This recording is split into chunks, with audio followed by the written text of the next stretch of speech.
Le 22 janvier 1932 paraissait dans l'Action française la critique de François Vineuil du film américain Le lieutenant souriant, The Smiling Lieutenant, texte intégral.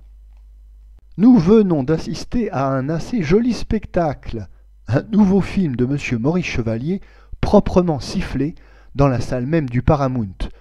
L'ouvrage, cependant, avait remporté, dit-on, un vif succès à New York.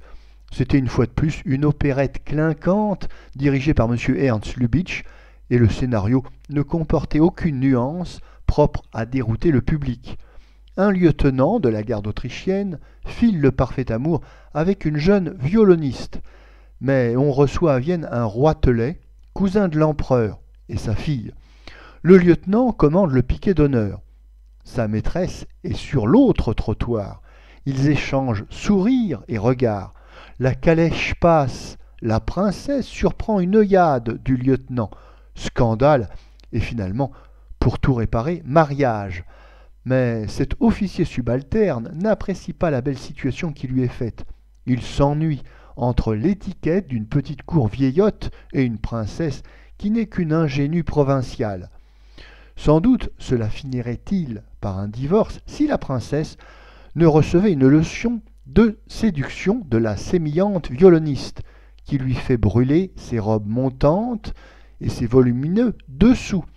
M. Maurice Chevalier devient une fois de plus un époux royal et comblé. Le dit Maurice Chevalier est à peine en cause. Il fait honnêtement ce qu'on lui a toujours réclamé, ce qui lui a valu jadis la gloire nationale et les félicitations des littérateurs qui découvraient le music-hall. Il est peut-être fatigué de ce rôle de prince consort qui sied si mal à sa grosse verve, mais cela ne se voit pas. Il a même plus de place pour gambader, jouer de la hanche, de l'épaule et du mollet que dans le petit café de sinistre mémoire, et il en profite de son mieux. Madame Claudette Colbert, à ses côtés, n'est pas désagréable. Pourtant, l'on a sifflé et l'on sifflera. Comme toujours, ce sont les dialogues qui ont provoqué cette réaction. De fait, ils sont insoutenables. Dans ses lyrics, M. Bataille, Henri, aligne froidement, ouvrez les guillemets, « Il y a de la dynamite dans tes yeux chargés de désir », fermez les guillemets, et uni à la rime charme et jambon de Parme. On n'a pas apprécié non plus les facéties du roi de Flagenturm téléphonant à l'empereur d'Autriche, ouvrez les guillemets. « Allô, allô, mademoiselle, donnez-moi l'empereur. Bonjour, c'est toi mon vieux Joseph ?» fermez les guillemets. Cependant, en maintes autres occasions, les Parisiens en ont laissé passer de plus roides avec une morne indifférence. S'ils bronchent et protestent cette fois, c'est que la désespérante lenteur du lieutenant souriant les prépare très suffisamment à cette petite émeute. La première opérette de M. Ernst Lubitsch, Parade d'amour, avait été bien accueillie, en un temps où c'était miracle que le jeune premier tourna le dos au microphone, et parce que l'on avait pris soin de ménager des attractions supportables tout au long d'un vieux canevas. Aussitôt, ces messieurs de la Paramount américaine pensèrent avoir compris, ouvrez les guillemets, « Cela marche à merveille, ne touchons plus à rien, la machine est au point, fermez les guillemets. » Et son constructeur, le jovial Ernst Lubitsch, fut invité à l'expérimenter de nouveau.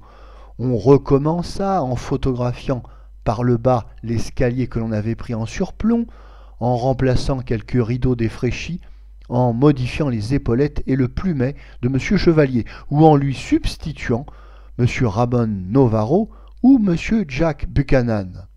Mais l'on se gardait surtout bien de toucher à l'histoire, et comme même dans une bonne affaire il est toujours intéressant de diminuer les prix de revient, on réduisit un peu plus chaque fois la figuration et les personnages secondaires. La machine débita Monte-Carlo, vieille Heidelberg. Entre-temps, cependant, le public européen s'accoutumait à des spectacles ingénieux, rapides, où l'on s'efforçait à chaque instant de vaincre la facilité de l'intrigue par des airs amusants, des échappées sur la nature, les improvisations d'acteurs jeunes et gais, le chemin du paradis, le Congrès s'amuse, pour ne citer que ces deux films-là. Aussi, quand les Américains lui envoient en grande pompe leur éternelle aventure du lieutenant amoureux de la reine, réduite à sa plus plate et fade expression, d'une vanité que ne compense pas de grossières satisfactions visuelles, et des flonflons de M. Franz Léhard à faire bâiller les pistons dans un kiosque de Basse-Bretagne, le spectateur a bien le droit de perdre patience, de profiter de la première bourde par trop voyante pour manifester son ironie ou sa mauvaise humeur.